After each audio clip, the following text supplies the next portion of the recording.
और बिहार में चुनावी सुगबुगाहट तेज हो गई है। बांकीपुर उपचुनाव को लेकर बीजेपी अब एक्टिव हो गई है और 3 जिताओ चेहरों की सूची बीजेपी की तरफ से तैयार की गई है।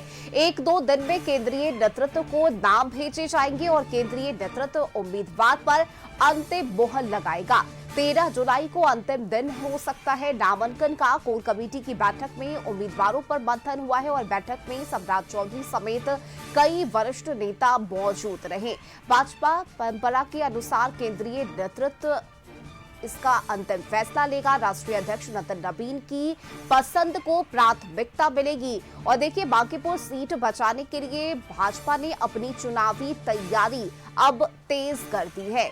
और इस खबर पर अधिक जानकारी के साथ ब्यूरो चीफ संजय हमारे साथ जुड़े हुए हैं, लगातार खबरों पर अपडेट दे रहे हैं। संजय, देखिए, बांकीपुर उपचुनाव को लेकर अब बीजेपी ने अपनी कमर कस ली है और जो 3 जिताऊ चेहरों का जिक्र हम कर रहे हैं, जिसकी सूची तैयार की गई है, क्या अंदर खाने से खबर है संजय, वो चेहरे कौन कौन से हो सकते हैं जिसे केंद्रीय नेतृत्व के पास भेजा जाएगा?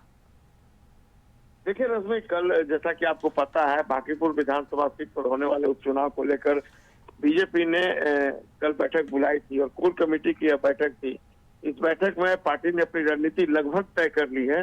पार्टी अपनी परंपरागत सीट पर कब्जा बरकरार रखने के लिए अंदर खाने तैयारियों में जुटी हुई है। प्रदेश स्तर पर संभावित और जिताऊ माने जा रहे 3 चेहरों की पहचान भी कर ली गई है। इन नामों की सूची 2 दिनों में केंद्रीय नेतृत्व को भेजी जाएगी, जहां अंतिम मंथन के बाद किसी एक उम्मीदवार के नाम पर मुहर लगनी तय मानी जा रही है। संभावना है कि भाजपा का अधिकृत प्रत्याशी नामांकन के अंतिम दिन 13 जुलाई को अपना पर्चा भर सकता है।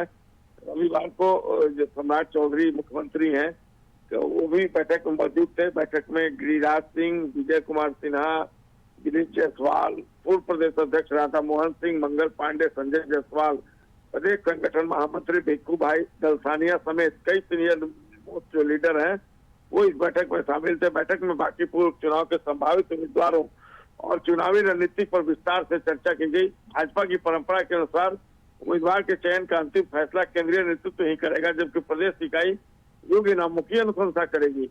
पार्टी सूत्रों से जो जानकारी मिली है रश्मि, इस बार की उसी प्रक्रिया का भी पालन किया जा रहा है। साथ ही यह भी माना जा रहा है कि उम्मीदवार चयन में भाजपा के जो मौजूदा राष्ट्रीय अध्यक्ष नितिन नवीन है, उनकी राय को विशेष महत्व दिया जाएगा, क्योंकि उनके त्याग पत्र के बाद ही यह सीट खाली हुई है और उनकी परंपरागत सीट है। वो और उनके पिता लगातार इस विधानसभा क्षेत्र से जीतते आए हैं।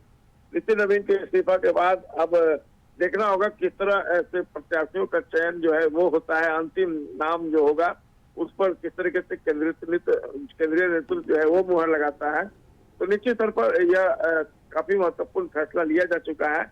अब 1-2 दिनों में नाम चला जाएगा। इसके अलावा इस बैठक में आगामी संगठनात्मक कार्यक्रमों, प्रशिक्षण अभियान और केंद्र तथा राज्य सरकार की जन कल्याणकारी योजनाओं के व्यापक प्रचार प्रसार पर भी चर्चा की। तो बेहद महत्वपूर्ण रही कल की बैठक। बस इंतजार कर लीजिए, 1-2 दिनों में नाम भी चला जाएगा और अंतिम मुहर भी लग जाएगी। जी रश्मि, चलिए, बहुत शुक्रिया आपका संजय इस जानकारी के लिए।